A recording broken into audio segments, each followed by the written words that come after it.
Hi friends, welcome back to our channel Telugu మిరాని. మీరు ఎందులో ఉన్నారు? నాకైతే కమెంట్ సెక్షన్ చెప్పండి. నేనైతే చాలా బాగున్నాను. ఇంకొక వీడియోతో నేనైతే మీ ముందుకు వచ్చేసాను. సో ఇక్కడైతే నేనైతే కాఫీ తాగుతున్నాను అనమాట. ఏంట్రా నీ డైట్లు చేస్తున్నావు, హెల్దీ జ్యూసులు తాగుతున్నావు, కాఫీ తాగుతున్నావు ఏంటి అంటారా? సో అప్పుడప్పుడు రిఫ్రెష్మెంట్ కోసం కాఫీలు కూడా తాగాలి, ఎప్పుడు హెల్దీ జ్యూస్లే కాదు అని నా ఒపీనియన్ అనమాట. మీరేమంటారు? కమెంట్ సెక్షన్లో చెప్పేయండి. సో అలా అని కాదు, కొంచెం విసుగ్గా చిరాగ్గా అనిపించింది, కొంచెం రిఫ్రెష్ అవ్వడానికి కాఫీ తాగుతున్నాను అనమాట. యాక్చువల్గా నేను ఈ మధ్య చాలా షుగర్ అవాయిడ్ చేస్తున్నా.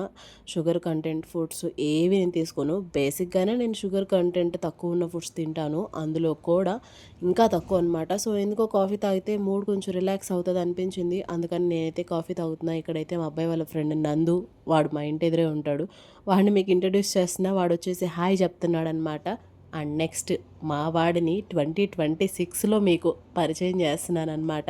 వాడు వచ్చేసి ఇంట్రో చెప్తున్నాడు, ఛానల్ ఇంట్రో. యాక్చువల్గా బయట హోంవర్క్ చేస్తున్నాడు అనమాట. నేను కెమెరా పెట్టి స్టార్ట్ చేస్తే మాత్రం మా పిల్లలిద్దరు ఇంట్రెస్ట్ చెప్తారు, హాయ్ బాయ్లు చెప్పేస్తారు. నన్ను మాత్రం అస్సలు డిస్టర్బ్ చేయరనమాట. మంచి థింగ్ మా పిల్లల్లో ఉన్న గొప్ప విషయం ఇది. అలా అని కాదు, కెమెరా అలా పెట్టి వ్లాగ్ షూట్ చేస్తుంటే చాలు, నన్ను మాత్రం అస్సలు డిస్టర్బ్ చేయరు. మార్నింగ్ అయినా ఈవినింగ్ అయినా ఇంటి పని తప్పదు. సో నేను ఈవినింగ్ బ్లాగ్ షూట్ చేద్దామని స్టార్ట్ చేసిన పని ఎదురు చూస్తూనే ఉంది. చూసారుగా ఇల్లు ఎలా ఉండిందో, ఇల్లు పరిస్థితి అలా ఉండింది. మనమైతే ఇప్పుడు క్లీన్ చేసేసి వంట స్టార్ట్ చేయాలన్నమాట. సో మార్నింగ్ కడిగేసిన అంట్లు ఉన్నాయి, అవన్నీ సదిరేసి ఇల్లంతా నీట్గా ఉంచితే కానీ మనకి వర్క్ చేయాలన్న పాజిటివ్ వైబ్స్ రావన్నమాట. మీ అందరికీ తెలిసిందే నాకు ఓసిడి పిచ్చి. నా ప్రీవియస్ వీడియోస్ చూస్తే ఆల్మోస్ట్ ఒక్కొక్క వీడియోలో హాఫ్ ఆఫ్ ద టైం కూడా నేను క్లీనింగే ఉంటుంది. ఇప్పుడు కొంచెం తగ్గిందిలేండి. క్లీనింగ్ అంటే క్లీనింగ్ ఉంటుంది, బట్ అది ప్రొడక్టివ్గా చేయడం నేర్చుకున్నాను నేను. టైం మేనేజ్మెంట్ నేర్చుకున్నాను అనమాట. సో ఆ అంట్లన్నీ సదిరేసి ఇల్లంతా క్లీన్గా ఊడ్చేసి తుడిచేసిన తర్వాత అమ్మయ్య అని మనసుకి ప్రశాంతంగా అనిపిస్తుంది. అప్పుడు మనం కుకింగ్ స్టార్ట్ చేస్తామన్నమాట. కుకింగ్ కూడా చాలా నీట్గా ఉండాలన్నమాట. సో తప్పవు, కొన్ని కొన్ని ఉంటాయి, ఎలా నెట్టేస్తా చదువుకుంటా వెళ్ళిపోవడమే లైఫ్ అనమాట. ఏం చేస్తాను చెప్పండి. మార్నింగ్ అయినా ఈవినింగ్ అయినా ఆఫ్టర్నూన్ అయినా ఒకే ఒక్క లీవ్ లేని పర్సన్ ఎవరంటే అది ఉమెన్ మాత్రమే. మీరు ఏమంటారు కమెంట్ సెక్షన్లో చెప్పేయండి. సో ఇంకా నా క్లీనింగ్ సెషన్ అంతా అయిపోయింది. లాస్ట్కి పాజిటివ్ వైబ్స్ వస్తాయన్నమాట. ఇలా చూడగానే అబ్బా మనసుకి ఎంత ప్రశాంతంగా అనిపిస్తుందో కదా. నాకైతే చాలా ప్రశాంతంగా ఉంది. గ్యాస్ పొయ్యి దగ్గర కొంచెం మెస్సీగా ఉంది, don't mind that, ignore that. So ఫైనల్గా మన అవుట్పుట్, మన హౌస్ అయితే క్లీన్గా నీట్గా అయిపోయింది. ఇక్కడైతే వంట స్టార్ట్ చేసిన. ఏం చేస్తున్నా ఏంటి అంటారా? Chicken fry. చాలా రోజులైంది నేను నాన్ వెజ్ చేసి ఇంట్లో. ఈ మధ్య రెగ్యులర్గా మా మమ్మీయే చేస్తున్నారు. వీకెండ్స్ అయినా కానీ మధ్య మధ్యలో అయినా వండడం, కుకింగ్ మా మమ్మీయే చేస్తున్నారు. నేను చాలా రోజుల తర్వాత, రోజులనను మంత్స్ అనే చెప్తాను, చాలా మంత్స్ తర్వాత చికెన్ ఫ్రై చేయాలనిపించింది. బికాస్ మా పెద్ద అబ్బాయి కోసం. సో వాడికి చేసి పెట్టాలనిపించింది. ఇందులో మీరు చూడాల్సిన ముఖ్యమైన ఇంగ్రీడియంట్స్ ఏంటి అంటే, ఇదంతా మిక్స్డ్ మసాలా అనమాట. ఎందుకు అంటే నాకు బోరింగ్ అనిపించినప్పుడు, వంట చేసే మూడ్ లేనప్పుడు ఈజీగా టేస్టీగా చాలా కమ్మగా అయిపోతుందన్నమాట. ఇది నేను చాలాసార్లు ట్రై చేశాను. ఫస్ట్ నేనైతే ధనియాలు వేసుకున్నాను, తర్వాత అల్లం, ఎల్లిపాయ, ఉల్లిపాయ, పచ్చిమిర్చి, తరువాత నువ్వులు, అలాగే పుచ్చపప్పు, అలాగే జీలకర్ర, జీడిపప్పు, కొత్తిమీర, పుదీనా, కొబ్బరి, టమాటా. ఇవి మీ దగ్గర ఉంటే వేయండి. ఇవి మాత్రం నేను యాడ్ చేయలేదు, నా దగ్గర లేవు. నా దగ్గర ఉన్న వాటితోనే నేను సరిపెట్టేశాను అనమాట. నువ్వులు వేయడం వల్ల చికెన్ ఫ్రై చాలా కమ్మగా అనిపిస్తుంది. నేనైతే తవా ఫ్రై లాగా చేస్తాను అనమాట. ఇది బాగా రోస్ట్ అయిపోతూ ఉంటుంది. సో ఇవన్నీ కలిపేసి నేను మిక్సీ పట్టేసాను అనమాట. వైట్గానే వస్తుంది మసాలా, కానీ టేస్ట్ మాత్రం అద్రిపోతుంది. మీరు ఎప్పుడైనా ట్రై చేయకపోతే, వంట చేసే ఓపిక లేనప్పుడు, ఆ మసాలా ఈ మసాలా వేసే ఓపిక లేనప్పుడు అన్నీ అలా మిక్సీలో పడేసి అలా గ్రైండ్ చేసేయండి. గ్రైండ్ చేసిన పేస్ట్ ఇలా చికెన్లో వేసేయండి, బాగా రోస్ట్ చేసేయండి. తవా ఫ్రై లాగా అదిరిపోయిద్ది అనమాట. అప్పుడప్పుడు మనకు మూడ్ లేనప్పుడు చేసేవే బాగుంటాయి. మనం అన్నీ ప్రీ ప్లాన్డ్గా పర్ఫెక్ట్గా చేసినప్పుడు అంత టేస్ట్ అనిపించవు. సో ఇది మీరు అగ్రీ అవుతారా? మీరు అగ్రీ అయితే డెఫినెట్గా నాతో అయితే కమెంట్ సెక్షన్లో చెప్పండి. ఫైనల్లీ మన మసాలా అవుట్పుట్ అయితే ఇదనమాట. వైట్గానే ఉంటుంది. సో మసాలా వేసేసిన తర్వాత మనమైతే ఇప్పుడు కళాయి పెట్టి అందులో ఆయిల్ వేసి అందులో చికెన్ వేసుకోవాలి. నేనేం చేస్తానంటే, చికెన్ ఫ్రై కానీ కర్రీ కానీ ముక్క సాఫ్ట్గా రావాలంటే ఇంకొక టిప్ ఏంటో చెప్పనా? చికెన్ నీట్గా వాష్ చేసేసిన తర్వాత చికెన్లో వాటర్ వేసి, ఆ వాటర్లో సాల్ట్ వేయండి. ఒక half an hour, at least 20 minutes, at least 15 minutes ఉంచండి ఆ వాటర్లో సాల్ట్ వేసి. ఎంత సాఫ్ట్‌గా, జ్యూసీగా ఉంటుందో. అది కర్రీ అయినా, బిర్యానీ అయినా, మీరు ఏ కర్రీ చేయాలనుకున్నా, ఫ్రై చేయాలనుకున్నా చాలా బావుంటుంది. సాఫ్ట్‌గా ఉంటుందనమాట. సో, నేను ఎవ్రీ టైమ్ చేస్తా ఉంటాను. చికెన్ బాగా వాష్ చేసేసి, వాటర్‌లో సాల్ట్ వేసి పెట్టేస్తా ఒక హాఫ్ ఎన్ అవర్. అంతే ఈజీగా కూడా కుక్ అయిపోతుంది. టేస్ట్ కూడా బావుంటుందనమాట. సో, నేనైతే ఇక్కడ కళాయి పెట్టేసి ఆయిల్ వేశాను. సో, ఈ మధ్య వంటలోకి 2 టైప్స్ ఆఫ్ ఆయిల్స్ యూజ్ చేస్తున్నాను అనమాట నేను. డీప్ ఫ్రైకి అయితే ఫ్రీడము అండ్ కర్రీస్‌లోకి ఈ ఆయిల్ వాడుతున్నాము. చాలా బావుంటుంది టేస్ట్. సో, ప్రస్తుతానికి బెటర్‌గానే అనిపిస్తుంది. సో, చూడాలి జస్ట్ చూద్దాము అని వాడుతున్నాం అనమాట.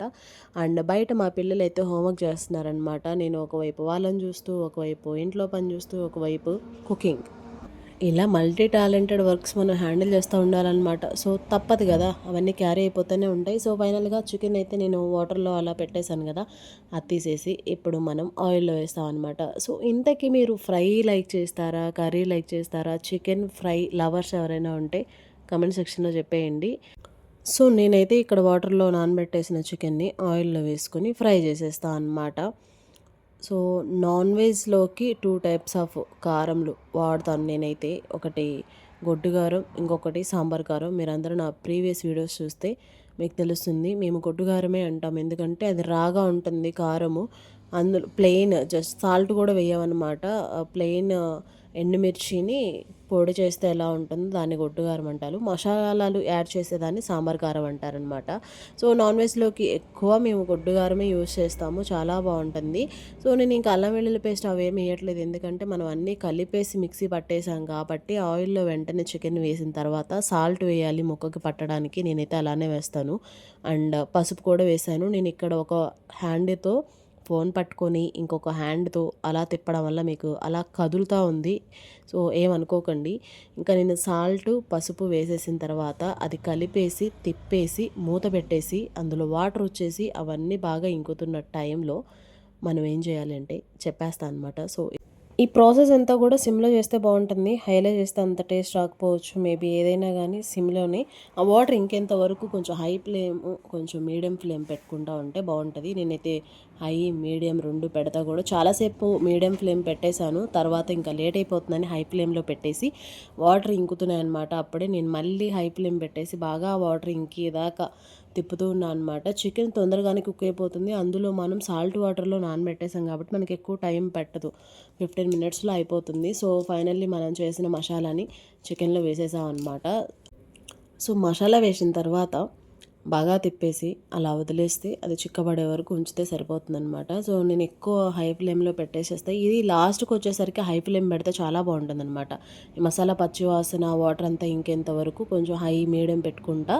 లాస్ట్ 5 మినిట్స్ ఈ కర్రీ హైలో పెట్టి చేస్తే తవా ఫ్రై లాగా మనకి ఆయిల్ అంటకుండా వచ్చేస్తుందనమాట. ఇది నాన్ స్టిక్ కళాయి ఏం కాదు, నార్మల్ కళాయే. అయినా కానీ నేను చేసిన ప్రాసెస్‌కి అది తవా ఫ్రై లాగా వచ్చేసింది. ఇంక ఈలోపు ఏమైందంటే మిగిలిపోయిన వాటర్ ఉంటాయి కదా, మసాలా వాటర్, అవి కూడా వేసేసాను. అవి కూడా వేసి ఒక 10 మినిట్స్ బాగా మసాలా పచ్చివాసన అంతా పోయి వాటర్ అంతా ఇంకే వరకు ఉంచిన తర్వాత నేనైతే కారం వేస్తున్నాను అనమాట. చెప్పాను కదా మీకు గొడ్డు కారం అని. ఇది పచ్చి కారం అనమాట. ఇందులో సాల్ట్ కూడా ఉండదు, రాగా ఉంటుంది. మనం ఆల్రెడీ కర్రీలో నేను మధ్యలో టేస్ట్ చేశాను. సాల్ట్ సరిపోయింది, కారం సరిపోలేదు. ఇందులో ఇంకా సాంబార్ కారం కొంచెం, గొడ్డు కారం కొంచెం యాడ్ చేసుకుంటే ఇంకా బాగుంటుంది. డిఫరెంట్ టేస్ట్ ఉంటుందన్నమాట. సో, నేను మిక్స్ చేయడం ఇష్టం లేక నేను ఓన్లీ ప్లెయిన్ కారం మాత్రమే వేసాను. దీన్ని మధ్యలో నేనైతే బాగా తిప్పేసాను అనమాట. ఒక 5 మినిట్స్ హై ఫ్లేమ్ పెట్టేసి బాగా ఆయిల్ అంటకుండా తిప్పేసిన తర్వాత కొత్తిమీర లేదు నా దగ్గర. కొత్తిమీర చల్లుకుంటే చాలా బాగుంటుంది. Finally hot rice, hot chicken fry తిన్నాను. టేస్ట్ చేశాను. చాలా బాగుంది. ఆ క్లిప్ అయితే నేను తీయలేదు. ఎందుకంటే పిల్లలకి టైం అయిపోయింది. బాత్ చేపించి వాళ్ళకి డిన్నర్‌కి టైం అయిపోయింది కాబట్టి హరీ బరీ. సో, చూస్తే కళాయి అక్కడ మాడింది కదా! నేను అంతలా ఫ్రై చేశాను అనమాట. సో, ఫైనల్ ఈ వీడియో అయితే ఎండ్ అయిపోయింది. ఈవినింగ్ వ్లాగ్ అనమాట మీతో షేర్ చేస్తున్న. వీడియో అంతా చూసి ఎలా అనిపించింది ఏంటనేది డెఫినెట్‌గా కమెంట్ సెక్షన్‌లో చెప్పేయండి. అండ్ మీరు చికెన్ ఫ్రై ఎలా చేస్తారు ఏంటనేది కూడా డెఫినెట్‌గా నాతో కమెంట్ సెక్షన్‌లో షేర్ చేసేయండి. టుడే వీడియో అయితే ఇదే. మీకు నచ్చిందని అనుకుంటున్నాను. నచ్చితే like, share, subscribe. Don't forget to comment. నా ఛానల్‌లోకెళ్ళి ఓల్డ్ వీడియోస్ కూడా చూడండి. మీకు నచ్చితేనే like, share, subscribe. Don't forget to comment. ఇంకో వీడియోలో మళ్ళీ కలుద్దాం. అంతవరకు మీరందరూ stay safe, stay healthy, stay tune to Telugammi Rani. Ta-ta, bye bye, take care. See you on next vlog. Bye bye.